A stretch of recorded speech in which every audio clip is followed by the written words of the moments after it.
নমস্কার, গল্পের কোলাহলের ৩৭ নম্বর এপিসোডে সকলকে স্বাগত। ভূত, প্রেত, আত্মা বা নেগেটিভ এনার্জিতে আমরা সকলেই কম বেশি বিশ্বাস করি। তবে এই ভূত কথাটির আরেকটি অর্থ হল অতীত। যেমন আমরা চলতি কথায় বলে থাকি ভূত, ভবিষ্যৎ বা বর্তমান। তো অতীতের কিছু ছেড়ে যাওয়া স্মৃতি বা আক্ষেপ, সেটাও কিন্তু ভূত হতে পারে। এরকমই আজকে রয়েছে একটি সত্যি অলৌকিক ঘটনা, যেটা পাঠিয়েছে বেহালা থেকে শ্রেয়সী। এরকমই নিজের লেখা গল্প বা ঘটনা কেউ পাঠাতে চাইলে আমাদের মেল আইডি golperkolahol@gmail.com পাঠাতে পারো।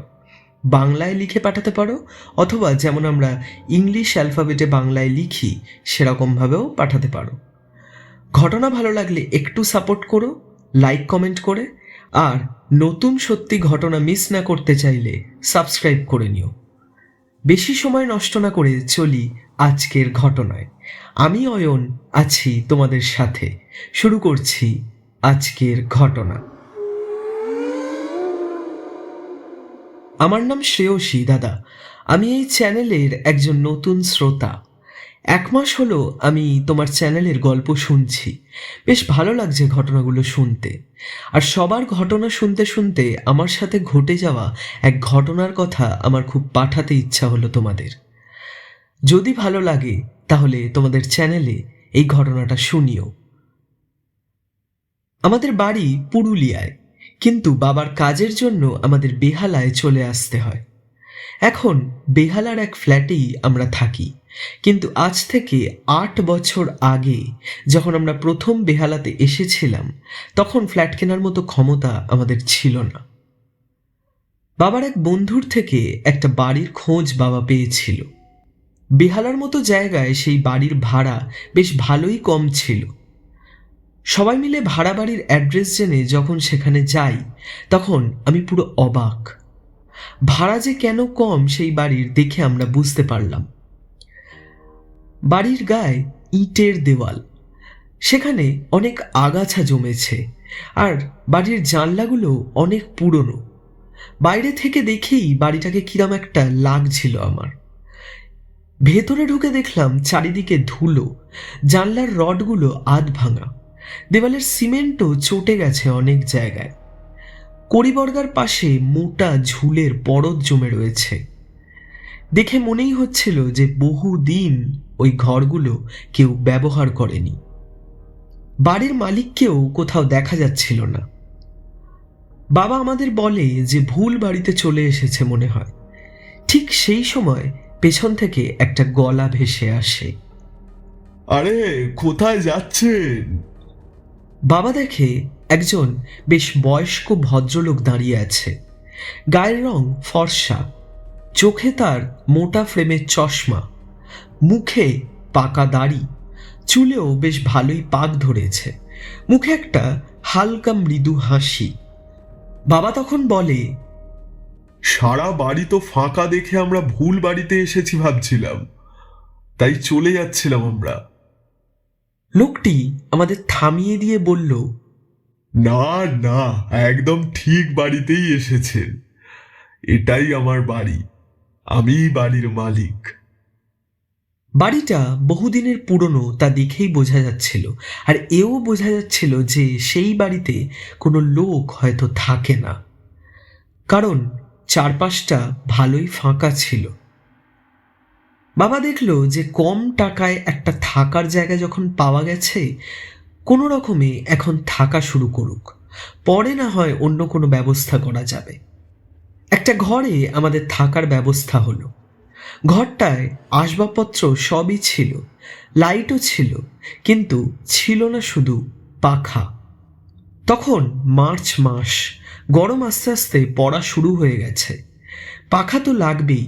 এই ভেবে বাবা বাড়িওয়ালার সাথে কথা বলতে লোকটি বলে যে পাশের ঘরে একটি পাখা আছে, সেখানে কেউ থাকে না, সেই পাখাটা খুলে আমাদের ঘরে লাগিয়ে দেওয়ার ব্যবস্থা করছে। আমরা নিশ্চিন্ত হয়ে সব জিনিসপত্র রেখে ফ্রেশ হয়ে একটু রেস্ট নিচ্ছিলাম। সন্ধ্যাবেলায় যেন বাড়িটা আরোই অন্ধকার দেখতে লাগছিল।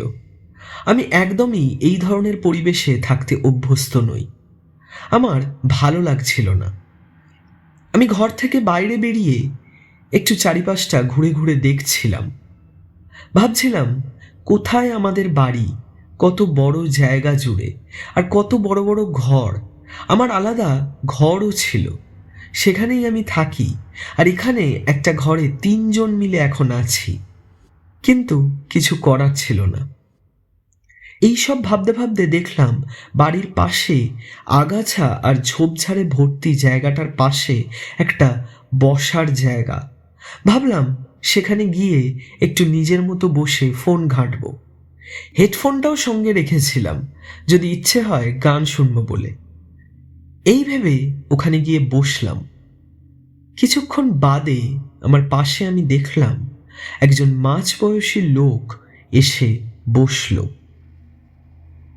আমায় দেখে হাসল, জানতে চাইল আমি কি সেখানে নতুন এসেছি। আমি বললাম হ্যাঁ। সে বলল যে সেও নাকি ওই বাড়ির ভাড়াটে। শুনে আমার একটু ভালোই লাগলো, কিন্তু উনি যখন বললেন যে উনি আমাদের পাশের ঘরে থাকেন, আমার মনে পড়ল যে ওনার ঘরের পাখাটা তো আমাদের ঘরে। ওনাকে সব বলাতে উনি বললেন যে ওনার কোনো পাখা লাগবে না, আর যদি লাগে ঘরে আরও পাখা আছে, টাঙিয়ে নেবেন। এরপর যখন আমি আবার কথা বলতে যাচ্ছিলাম, দেখলাম লোকটি নেই। আশেপাশে তাকাতেই দেখলাম বাড়ির পেছনের দিকে উনি হেঁটে চলে যাচ্ছেন। এরপর আমি ঘরে এসে খেয়ে নিয়ে একসাথে আমরা সবাই শুয়ে পড়লাম। চোখে তখন আমার ঘুমটা ধরছিল সবে, তখনই কানে আসে পাখা ঘড়ঘড়ানির একটা অদ্ভুত আওয়াজ। চোখটা খুলে লাইটটা জ্বালিয়ে আমরা দেখি পাখাটা একদম নর্মাল চলছে। পাখার কোনো সমস্যা হচ্ছে ভেবে শুয়ে পড়ি। ঘুমের মধ্যে হঠাৎ আমি খুব ঘামতে শুরু করি। কারেন্ট চলে গেছে, তাই পাখাটা হয়তো অফ হয়ে গেছে এই ভেবে চোখটা মৃদু খুলতেই আমি ভয়তে চিৎকার করে উঠি। সঙ্গে সঙ্গে আমার বাবা মা উঠে ঘরের লাইটটা জ্বালায়। আমি ভয়তে পুরো কাঁপতে শুরু করি। আমি দেখেছিলাম যে ওই পাখা থেকে একটা লোক ঝুলছে, তার পা আমাদের শরীর ছুঁই ছুঁই। আমার কথা কেউ বিশ্বাস করে না, কারণ ঘরের পাখাটা তখনও চলছিল। আমাকে শুইয়ে দিয়ে সেদিন লাইট জ্বালিয়ে সবাই ঘুমোয়, কিন্তু আমার মাথায় শুধু ওই দৃশ্যটাই ঘুরছিল। পরদিন আমার গতকালের দেখা ওই লোকটার কথা মনে পড়ল। সকালে পড়াশুনো করে উঠে ঘর থেকে বেরিয়ে পাশের ঘরটার দিকে গেলাম। দেখলাম ঘরের দরজাটা অর্ধেক ভেজানো, একটুখানি ফাঁক আছে। ফাঁকটা দিয়ে যখন ভেতরে তাকালাম, দেখলাম ঘরে কেউ নেই। দরজাটা খুলে ভেতরে ঢুকতেই দেখি চারিদিকে প্রচুর ধুলো আর ঝুলে ভর্তি। এরকম ঘরে যে কি করে ওই লোকটি থাকেন সেটাই ভাবছিলাম। খাটের ওপরে দেখলাম অনেক পাখা সাজানো, আর চারিদিকে অনেক স্ট্যান্ড ফ্যান আর সিলিং ফ্যান এদিক ওদিক ছড়ানো। এসব দেখে মনে হলো লোকটা হয়তো পাখা সারায়। হঠাৎ ফাঁকা ঘরের মধ্যে লোকটা আচমকাই কোথা থেকে যেন এসে হাজির হলো, মুখে সেই হাসি। আমার জন্য 4টে লজেন্স নিয়ে এসেছিল, সেগুলো আমার হাতে দিল। তারপর অনেক গল্প করলো আমার সাথে। আস্তে আস্তে যেন লোকটার সাথে আমার একটা ভালো সম্পর্ক গড়ে উঠেছিল। আমি লোকটার নাম জিজ্ঞাসা করেছিলাম, সে কথাটা এড়িয়ে গেছিল বারবার। লোকটা আমায় ওনার মেয়ের মতো ভালোবাসত। রোজ কিছু না কিছু আমায় দিত উপহার হিসেবে, আর রোজ সন্ধ্যের দিকে ওই বসার জায়গায় গিয়ে আমরা গল্প করতাম। সেই কদিন আমি আর পাখায় কিচ্ছু দেখিনি, কিন্তু হঠাৎ একদিন রাতে আমার নাম ধরে মনে হচ্ছিল কেউ যেন ডাকছে। ঘুমের মধ্যে থেকেই আমার কানে সেই ডাক আসছিল। শ্রেয়সী, শ্রেয়সী, আয় মা, আয়। চোখ খুলে আমি দেখলাম চারিদিকটা বেশ ভালো অন্ধকার, বাইরে থেকে ঝিঝি পোকার ডাক শোনা যাচ্ছে। কিন্তু এবার আমি চোখ খুলেই পরিষ্কার শুনলাম যে সত্যি আমার নাম ধরে কেউ ডাকছে। শ্রেয়সী, আয় মা, আমার কাছে আয়। শ্রেয়সী, আমার ঘরে আয়। শ্রেয়সী। আমি উঠে পড়ে ভালো করে শুনলাম ডাকটা দরজার বাইরে থেকে আসছে, আর গলাটা আমার খুব চেনা। বুঝতে পারলাম পাশের ঘরে থাকা লোকটি আমায় ডাকছে। কোনো বিপদ হলো নাকি এসব ভেবে আস্তে করে খাট থেকে নেমে দরজাটা খুললাম ঘরের। বাইরে বেরিয়ে দেখলাম কেউ নেই, কিন্তু পাশের ঘরের লোকটার দরজাটা দেখলাম হাট করে খোলা। ঘরের ভেতর শুধু একটা মৃদু নাইট ল্যাম্প জ্বলছে। ঘরে ঢুকতেই দেখলাম খাটের ওপর একটা নতুন জামা রাখা। ঘরের ওই নাইট ল্যাম্পের আলোয় জামাটা হাতে নিয়ে খুলে দেখলাম খুব সুন্দর একটা মেয়েদের জামা। আচমকা শ্রেয়সী, ভালো লেগেছে তোর জামাটা মা? পেছনে লোকটা এসে আমার নামটা ধরে ডাকতেই আমি চমকে পেছনে ঘুরতেই দেখলাম লোকটি দাঁড়িয়ে। কিন্তু কি চেহারা তার! ঠোঁটের পাশ থেকে হালকা রক্ত গড়িয়ে পড়ছে, আর কি অদ্ভুতভাবে হাসছে। গলায় তার একটা মোটা কালশিটের দাগ, গলার পেছন অবধি দাগটা চলে গেছে।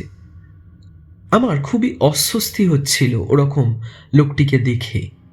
সে আমায় হেসে বলল, এই জামাটা আমি আমার মেয়ের জন্য কিনেছিলাম রে, কিন্তু ওকে কোনোদিনও আমি দিতে পারিনি। কিছু পরিস্থিতির চাপের জন্য এটা এখানেই রয়ে গেছিল আমার কাছে। এটা তুই রাখ, এটা তোকে ভালো মানাবে। আমায় উনি ওনার মেয়ের মতোই ভালোবেসে ফেলেছিলেন, তাই ওই জামাটা আমাকে দিতে পেরে উনি খুব খুশি হলেন। তবে আমার অদ্ভুত লাগছিল যে এত রাত্রির বেলায় উনি আমাকে ডেকে কেন জামা দিচ্ছেন, আর ওনার ওরকম শরীরের অবস্থা কেন। এই প্রশ্নটা করতে যাব দেখলাম বাইরে আলো ফুটতে শুরু করেছে। ঘরে গিয়ে শুতে হবে, না হলে বাবা মা চিন্তা করবে। এই ভেবে আমি বেরোতে যাচ্ছি দরজার কাছে, এসে মনে পড়ল যে আমি জামাটা নিয়ে এতই খুশি হয়ে গেছি যে ওনাকে একটা ধন্যবাদও বলা হয়নি। তাই পেছনে ঘুরি, আর যা দেখি সেই ঘটনা আজও মনে পড়লে আমার রাতে ঘুম আসে না। আমি দেখেছিলাম যেখানে কোনো পাখাই ছিল না মাথার ওপর, সেখানে ওই লোকটি গলায় দড়ি দিয়ে ঝুলছে। ঠোঁটের কোণ দিয়ে গড়িয়ে পড়ছে রক্ত, আর চোখগুলো খোলা আমার দিকে তাকিয়ে রয়েছে। আমি চিৎকার করে উঠি। ভয়ে বাবা মা সবাই ছুটে আসে, আমায় সামলানোর চেষ্টা করে। আমি সব ঘটনা বলি ওদের। আমার বাবা মা কোথাও কাউকে দেখতে পায় না, আমায় নিয়ে ঘরে চলে যায়। এত চিৎকারের মধ্যেও তখনও বাড়িওয়ালার দেখা পাওয়া যায়নি। আমায় শুইয়ে আমার মা মাথায় হাত বুলিয়ে আমাকে শান্ত করে ঘুম পাড়িয়ে দেয়। পরের দিন সকালে বাইরের চিৎকার চেঁচামেচিতে আমার ঘুমটা ভেঙে যায়। চোখ খুলে উঠে দেখি ঘরে কেউ নেই, কিন্তু বাইরে খুব চিৎকার হচ্ছে। বাইরে বেরিয়ে দেখি বাবার সাথে বাড়িওয়ালার খুব ঝগড়া হচ্ছে। আমি সামনে যেতে শুনেছিলাম বাড়িওয়ালা বাবাকে বলছে যে আমি যাকে দেখেছি সে একজন মৃত মানুষ। আমাদের ঘরের পাশের ঘরে ভাড়া থাকতো লোকটি। তার পেশা ছিল পাখা সারানো। উনি সেখানে একাই থাকতেন। আর ওনার স্ত্রী আর একমাত্র মেয়ে ওনার গ্রামের বাড়িতেই থাকতো। একদিন রাতে হাতে করে একটা জামার ব্যাগ নিয়ে উনি ফিরেছিলেন। ওনাকে জিজ্ঞাসা করাতে উনি বাড়িওয়ালাকে বলেছিলেন যে 2 দিন পর ওনার মেয়ের জন্মদিন, তাই টাকা জমিয়ে একটা দামি জামা উনি কিনে এনেছেন মেয়েকে দেবে বলে। কিন্তু পরের দিন বেলার দিকে যখন বাড়িওয়ালা ওনার দরজার সামনে দিয়ে যাচ্ছিলেন, তখন দেখে যে সকালের খবরের কাগজ দরজার বাইরে পড়ে রয়েছে। ওনার একটু খটকা লাগে যে ওই লোকটি তো অনেক ভোরবেলায় ওঠে, তাহলে এত বেলায় কেন খবরের কাগজ বাইরে পড়ে রয়েছে। অনেক ডাকাডাকি করে দরজার সামনে দাঁড়িয়ে, উনি দরজা খোলে না। তারপর কিছু লোক ডেকে এনে ওই দরজা ভাঙা হয়। ভেতরে ঢুকে দেখে যে উনি পাখার মধ্যে কাপড় জড়িয়ে গলায় দড়ি দিয়ে ঝুলছে, আর পায়ের তলায় বিছানার ওপর ছিল তার মেয়ের সেই নতুন জামাটা। উনি যে কেন এমন করেছিলেন সে বিষয়ে কিছুই জানা যায়নি। আমরা সব শুনে আর ওই বাড়িতে থাকিনি, অন্য জায়গায় যাওয়ার ব্যবস্থা করেছিল বাবা। কিন্তু যেদিন ওই বাড়ি ছেড়ে বেরোচ্ছিলাম সেদিনও আমি দেখেছিলাম ওই বসার জায়গাটা যেখানে রোজ রাতে আমি গল্প করতাম ওই লোকটির সাথে। ওখানে উনি বসেছিলেন আর চোখে ছিল তার জল। যেন মনে হচ্ছিল আমায় ওনার মেয়ের মতো করেই নিজের কাছে রাখতে চেয়েছিল। আমি চলে যাওয়ায় খুব কষ্ট পেয়েছিল। তখন আমি আমার ব্যাগ থেকে তার দেওয়া ওই জামাটা তুলে দেখিয়েছিলাম যে আমি ওটা নিয়েছি, আমি ওটা নিয়ে যাচ্ছি আমার সাথেই। তারপর ওই লোকটির অবয়বটি বাতাসে মিলিয়ে গেছিল, আর কোথাও দেখতে পাইনি ওনাকে। আমি কিছু দৃশ্য দেখে ভয় পেয়েছিলাম ঠিকই, কিন্তু আমি ওনাকে ভয় পাইনি। আমি ওনার মধ্যে একজন বাবার তার মেয়ের প্রতি ভালোবাসা দেখেছিলাম। কত আক্ষেপ থেকে যায় এই জীবন নিয়ে যখন একজন মারা যায়, কত না বলা কথা, কত স্মৃতি। ভালো লাগলো শ্রেয়সী তোমার ঘটনাটা পাঠ করে আজকের এপিসোডে। অসংখ্য ধন্যবাদ এরকম একটি ঘটনা পাঠানোর জন্য আমাদের ছোট্ট চ্যানেল গল্পের কোলাহলে। কমেন্ট করে জানাও সবাই কেমন লাগলো ঘটনাটি। ভালো লাগলে লাইক শেয়ার করে ভালোবাসা দিও, আর সাবস্ক্রাইব করতে কিন্তু ভুলো না।